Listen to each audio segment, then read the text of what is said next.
Hello, and thank you for joining me for another episode of Precision Cycle BTS. This is our opportunity to offer Precision Cycle supervision, a case download of what we've been seeing this week. Across these three cases, we've seen some common denominators and some key themes that we hope to present in a way that is helpful for clinicians and also people who are interested in Precision Cycle and seeing what we offer that is beyond therapy. As many of you might know, we are not therapy here. We are not coaching. We go beyond that. We recalibrate people and give them the tools and the strengths to manage their own mental health in a way that doesn't involve having external process or other types of dissociative elements or object relational tools to navigate their mental health, but rather be able to own their own skills, be able to apply them in a way that is effective in controlling their environment, the field that they operate on, and ultimately lessening a lot of the anxiety that is experienced, which is the catalyst for a lot of behaviors that people illustrate. So first and foremost, I want to make it clear that this is not to diagnose and pathologize anybody. We are not here to use a DSM to label people and create prototypes of what we think is happening within them.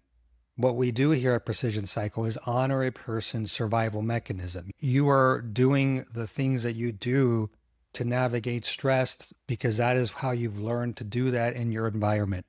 What we hope to do is say, rather than look at that as an actual pathology that exists within someone, you're utilizing survival skills that we just need to recalibrate. In other words, are there things in our society or our daily life that can give us the personal satisfaction that comes with the net effect of doing this behavior without giving us the self-harm?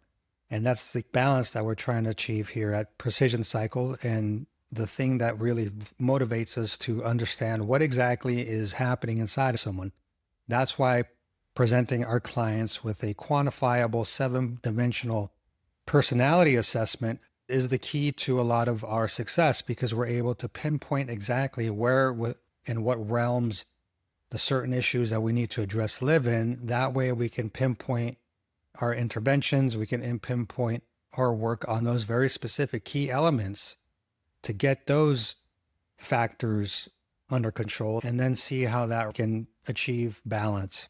And one of the things that I want to make sure that we're making clear for prospective clients, people who are looking into Precision Cycle and want to know what the difference between Precision Cycle and regular therapy is, that we actually take that quantified assessment and we track that week to week, and we can see the movement and we can see the progress that people make in real time.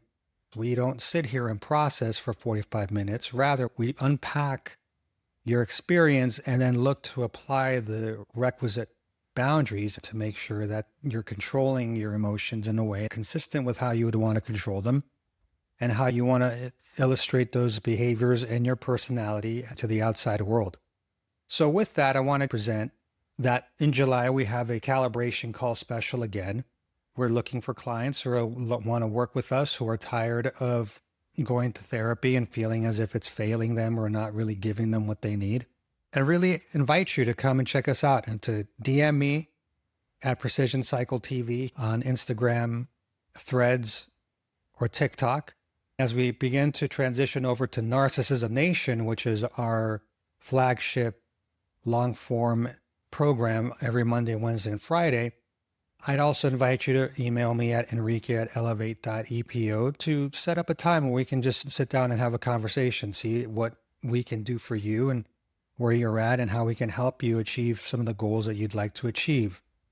We work a lot with former clients who have gone through extensive treatment programs for eating disorders, substance use, all kinds of mental health issues. We have seen a lot of success, and they keep returning to utilize the Precision Cycle method because it is profoundly transformative for them, and they have found ongoing value from understanding exactly what is occurring within their personality and then working to build up the strengths and resiliency of these boundary techniques and some other proprietary components that Precision Cycle likes to use as interventions. One of the central themes here of the week is how clients recognize that boundary setting isn't about control.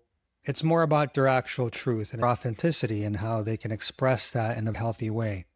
Each case features a different flavor of shame projection, triangulation, and boundary reclamation. What we find is when the client refuses to play the role they've traditionally been cast into by families, their work environment, or other types of situations, the system reacts accordingly. They project their own dysfunctions onto our clients. We're starting to see how that dynamic is working in real time. And some of the clients are really starting to embrace the fact that the problem never has really been about them. The problem has been the external factors in their environment that have created a lot of internalized anxiety, which is then transmuted and projected as self-harm. That's where the growth begins, when we understand that it's not us, it's not the way that we were born or because we're broken in some way, but really it's the way that we are managing our environment and allowing other people to affect us in certain ways, bypassing our boundaries, because oftentimes we don't even know how to build proper boundaries and we don't know exactly how to present them to people for various reasons. We can be afraid of being abandoned if we push too hard on a boundary. We may end up having more confrontation because we don't put the boundaries down in the right format.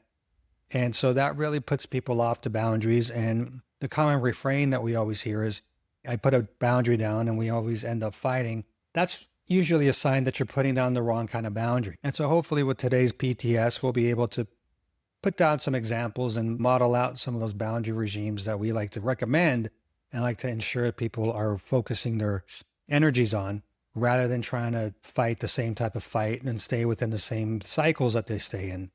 So the first case I want to talk about is Jacob. Jacob is a 65-year-old male who has family, has adult sons and daughters, and he's currently working through his own personal struggle with chronic diseases and other elements that have really handicapped him physically. He's had a hard life that manifested in a heart attack a few years ago. Jacob has really struggled with handling his finances, gambling addictions, using money as escape mechanisms to manage his traumatic experience and stress. One of the things he has been working on lately is to form healthy boundaries with his adult daughter, who is someone who has really taken it upon themselves to become the caretaker of his finances and put Jacob into a conservatorship that he never really agreed to. One of the things that commonly comes up is how his family will threaten him with abandonment if he does not accept these terms and conditions that they've placed upon him. And as we work through that, he starts to realize that he's been enmeshed with his daughter in a very unhealthy way that has tainted the way he's been able to establish his legacy and put down those legacy boundaries. The thing that we spoke about this week was the emotional incest disguised as the father-daughter relationship, the inability for his daughter to recognize the importance of why he will escape into home improvement projects or things that involve manual labor. One of the major key points has been this fight they've always gone through, where there's a lot of resentment around this house that was purchased when his adult daughter was back in her teens.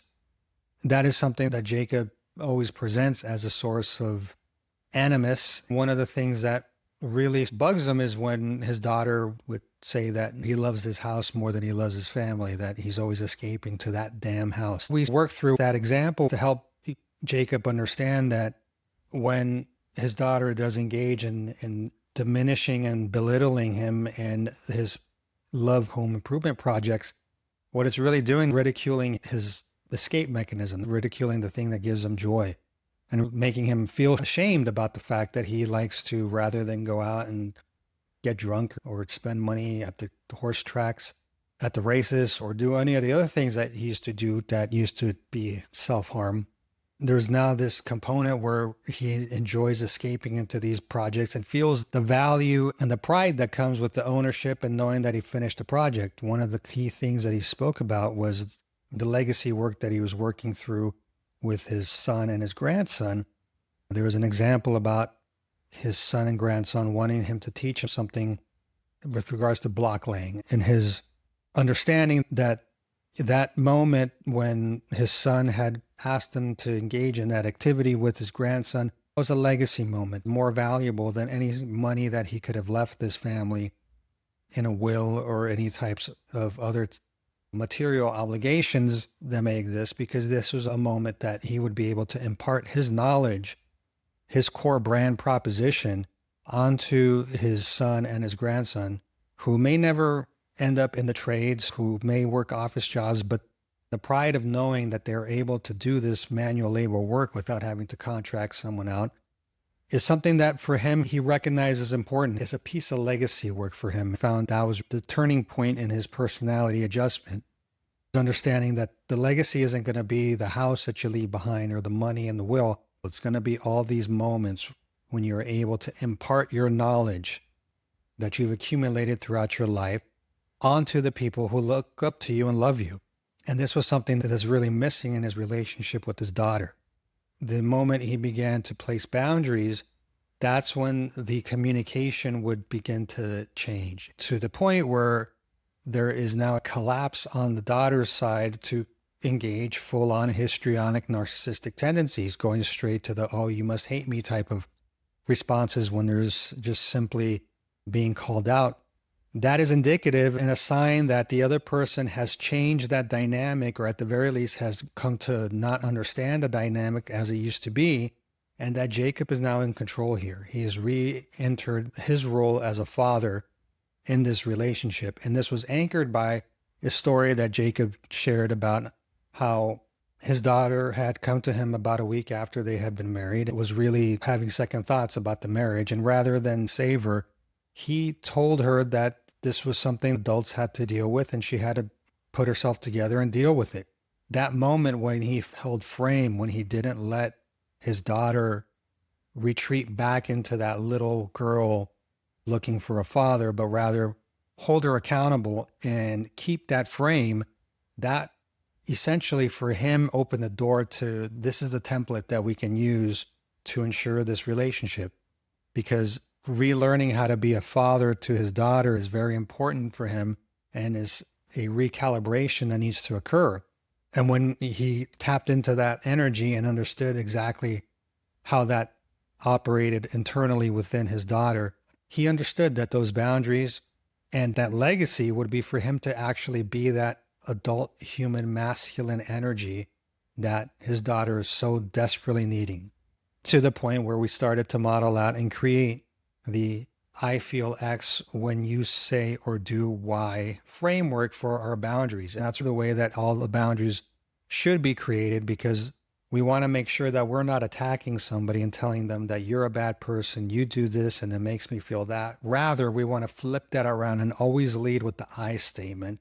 I feel extremely depressed when you disparage my wanting to work on the house or make fun of me wanting to have this pride and ownership. The other person is not able to then have any footing to keep attacking, because how are you going to respond to someone who said that they feel depressed because of something you did? You'd probably just want to back off at that point and recognize that you don't want to do that anymore, because this person can be moved to depression or to some other emotional state with your actions. And so when we begin to model out that component for Jacob, he begins to see the power, and he began to see immediately the change and the dynamic, to the point where now he's in control and he's actually now embracing that father role that was taken from him in this imbalance of power. Moving on to our second case, we want to talk about Donna. Donna is dealing with a father who illustrates a lot of conditional love. That was evident in her presentation this week when she came and she spoke about this conversation she had with her grandmother on her father's side.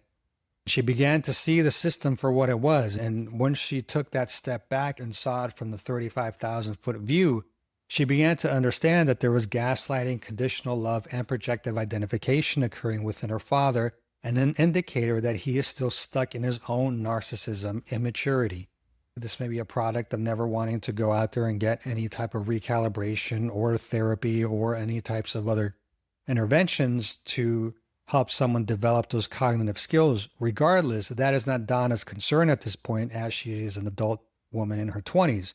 The revelation that she came to was that it's not miscommunication with everyone She actually called it out in session. Stop calling it miscommunication. It was manipulation. When she positioned that into the field, that was a full circle moment for her. She came to understand that the problem was never her. The problem has always been that people have used her as a mirror, and what she mirrors back activates people's own shame. She recognized that moment in that session and asked out loud, I'm tired of doing that. I don't want to be the person that makes people activate their shame. And nobody wants to do that. But she understands that one of the things she felt, for instance, the isolation she felt when she was in treatment, wasn't something caused by her. It was orchestrated by her father, who had reached out to the other family members and told them, don't contact her while she's in treatment. That to her was really hurtful because she felt that she was alone in this. There wasn't unconditional love to help her through this difficult time. Her grandmother's comparisons of her treatment to cosmetic surgery. There was this moment in the conversation where she was taken aback by this phone call that she had. That essentially gave her insight into the narcissistic delusion and boundary blindness that exists with a lot of the adults on that side of the family. That led to the family needs to move on as erasure, not repair. Really, that was the component that she was able to self-identify, that rather than accept the fact that she's always been the issue and that we should just forgive and forget and move on, that it was a coordinated attempt to silence this person and to make them feel unseen. That then leads her to understand that using conditional love as a tool of control, the quote, he's always there when it's convenient for him, was something that she concluded with. And she understood. She wasn't crazy. She understood exactly what was going on the entire time, just didn't have the words for it. Once we were able to give her the words for it, she completely understood the game. This dynamic was essentially a gigantic, dysfunctional, narcissistic loop. We, again, came back to boundaries and positioned them as, we don't combat conditional love with more conditional love. Rather, we utilize a Lacanian framework where we talk to issuing love, but with boundaries. And that being the core theme here for her is, I'm never going to stop being your daughter. You're never going to stop being my father. You're never going to stop being my grandmother. But this love exists with certain boundaries. And those boundaries are, we need to recognize that we're living in conditions here. Once we start creating boundaries to remove those conditions, that's when we can get to unconditional love. That's when we can get to people really healing, because we're addressing the components that are controllable by our own actions rather than trying to ask other people to change. She cannot make her father go to therapy. What's important is to address, pinpoint, and identify these lack of boundaries that create these conditional love components, so that once we place the boundaries on those conditions and shut them down, the unconditional love naturally start to generate itself. The final one is with my client Joy. Just recently graduated from college and is back in Los Angeles to start the next phase of her life. One of the things she's finding is she's gained a lot of depression because she's unable to find a job, and some of her friends have not been as open and available for her to hang out with. And that's really aggravating her and making her feel unseen and forgotten. One of the things she continues to get back to is that she's having these arguments with a cousin who is giving her more gaslighting and instilling on her a lot more of this histrionic narcissism that the cousin experiences. And what she was able to understand was that through a dream that she had, which was quite a vivid and profound dream, she was able to manifest because she had been off of cannabis for about 6 weeks and was now regaining the ability to have those real deep REM sleeps and really be able to dream again, because we don't really dream a lot when we're utilizing cannabis to dissociate. She was having these dreams of a kitten, and the kitten itself walking itself towards a fence, and she was in this dream trying to reach towards the kitten, but the kitten was just out of reach and would always just stay out of reach. But the kitten kept walking towards this fence and just bumping its head into the fence. Even though it was an enclosed space, she still couldn't grab the kitten. What we were able to work through in that dream as we interpreted it was that she was the kitten, and that kitten represented unincorporated part of her own psyche. It was her own fragile, immature state, testing these limits literally on these boundaries to see how she could escape from this one position to potentially this new mature life. One of the things that she brought up was that the dynamic with her cousin was very difficult because she would want to sit and have a conversation with her cousin, and her cousin would immediately retreat into her, what she called her TikTok therapy monologue, which is essentially just narcissistic mirroring and trauma reenactment. So we then, with Joy, we explored what her actual mission is in her life and what her goals are, her hesitation around pursuing grad school, pursuing careers, really feeling the stuckness that she was in because she kept putting off this work that she had to do internally about really asking herself, what is it that I want to do with my life? What is it that I want to work with? What population do I want to work with? What do I actually want to do?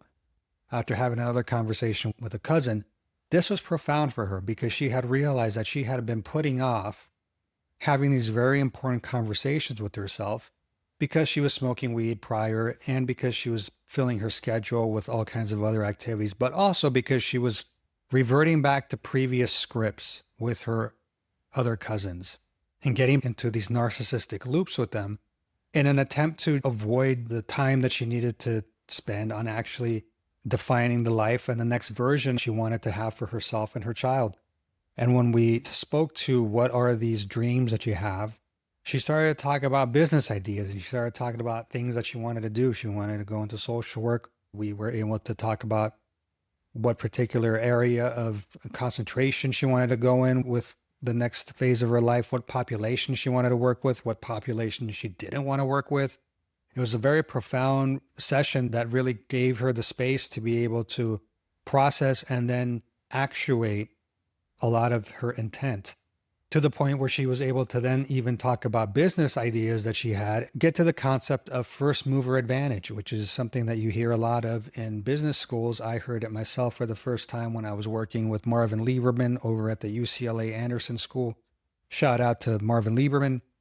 He was an expert on first mover advantage, wrote a lot of papers on that. And what I was able to do is take that as a therapeutic metaphor for carving a new identity lane, post-trauma looping, be a person who is able to create their own space, create their own market, if you will, of both literally and figuratively, as being this person that is in this space and has the advantages that those first movers in those markets have.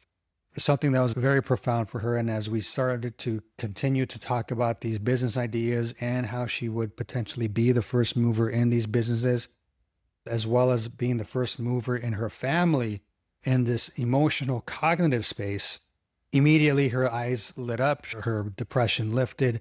She felt this sense of joy and wonder and amazement, and really that gave her the energy to be able to look forward to those phone calls that she was going to have to make with employees, look forward to really finding the niche focus that she wanted to really focus on.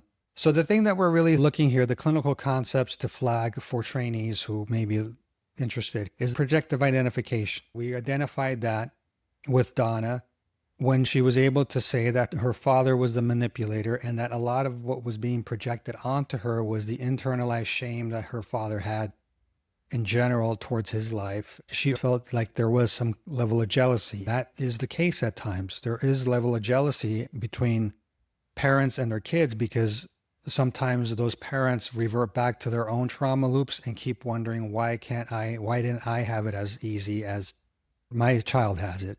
That is one of the reversal there, that parental mechanism. We see that with people who are in their own narcissistic struggles. We saw displacement and gaslighting again with Jacob, where we see how he has to bear the brunt at times for some of the shame that lives internally within a daughter. One of the key things he found from that example in his background was the statement they made to her, "I am not your husband, I'm your dad." That spoke volumes because his role is as a father, not as a husband, not as a partner, and not as a friend. and that he is not there to figure out people's problems. He is just there to be a father and to be able to impart the knowledge that he's accumulated throughout the years, but not figure out anything for his adult daughter. Dream analysis as an integration tool. We saw that with joy. Dreams are uncensored ego messages. We need to remember that. Post-substance disengagement. That's what you will definitely read a lot about in addiction and recovery theory. When we disassociate through cannabis, through other agents, when those mechanisms come back online after we've reached some level of clarity, we are able to use all this content as actual language that our unconscious is trying to tell us. This is the Jungian aspects of dream analysis. This goes back to any object relations theory, understanding the fact that your internal psyche is having a conversation with you and is playing it out in this movie form for you to understand. Understanding that kitten was her fractured self, seeking integration, we then interpreted that dream as maybe this is internal fragmented self, finding that next portal to be able to gain that skill, that cognitive skill, and then move forward in some type of a developmental way. And finally, boundaries, they are not punishment. And that's something that we really stress here at Precision Cycle. They are fences that allow relationships to exist safely. They are the ways in which we are able to control our fields.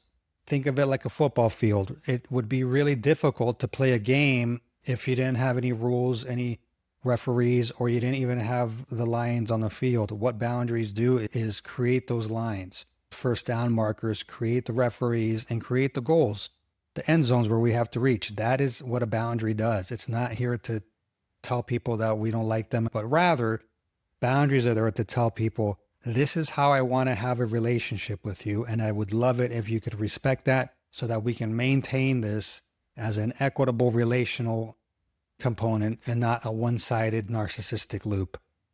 So we need to understand, as we close out this Precision Cycle BTS, in trauma systems, love always has terms and conditions. This week, every client began the same revolution, right? Loving without conditions and living with boundaries. Because sometimes the greatest act of healing is no longer showing up for your assigned role. Sometimes the greatest act of healing is understanding that this shift I take in this constant dynamic, maybe I don't show up to that and we break it. And that is actually what love looks like, because staying in it is just giving us more of this conditional love and more of this anxiety and depression that we end up with. And really embracing boundaries as a tool rather than a repellent to people and bringing that back into our own domain. I've presented 3 cases, hopefully through this Precision Cycle. I've been able to present to you the value of Precision Cycle, the way that we do mental health here, and how we're different from therapy and how we're different from coaching, how we actually work through understanding what's happening psychodynamically internally to the client so that we can utilize that content as the intervention and the blueprint for how we move forward. These clients have been able to have this hyper focus on elements they need to work on because they've come in and we've been able to have that quantitative assessment, and we are able to assess that ongoing throughout the process. And we're able to ensure that we're hitting the key points. We're not getting stuck in process loops that are far off the mark rather than exactly where we need to pinpoint. That is the Precision Cycle difference. That is what I invite you to come in and experience. As I've mentioned in some previous videos, we are having our July new client special. If you know someone who could benefit from Precision Cycle, we're offering a $100 referral special. You refer someone to us, they come up and sign up for Precision Cycle, you will receive $100, no questions asked. Under's fee to you, our thank you. You yourself want to try Precision Cycle? We will give that $100 discount directly to you. That's money in your pocket if you decide you want to sign up for Precision Cycle. I invite you to call me. We can have a 15-minute onboarding chat for you to ask me as many questions as you see what the Precision Cycle difference is. If we go from there, I invite you to come in and we can have our first onboarding session free of charge. Please feel free to reach out to me, Enrique at elevate.epo.com, Precision Cycle TV on Instagram, TikTok, and Threads. We are transitioning to Narcissism Nation on YouTube. If you'd like to reach us there, you can reach us there as well. Narcissism Nation at YouTube. Thank you very much. This has been another Precision Cycle BTS for July 10th, 2025. I look forward to seeing you tomorrow with another episode of Narcissism Nation, Precision Cycle TV, brought to you by Elevate.epo. My name is Enrique. I invite you to contact me, experience the Precision Cycle difference, and see how we are different from therapy. We are that post-therapeutic model, which, to Marvin Lieberman, is that first mover in that space. Thank you very much.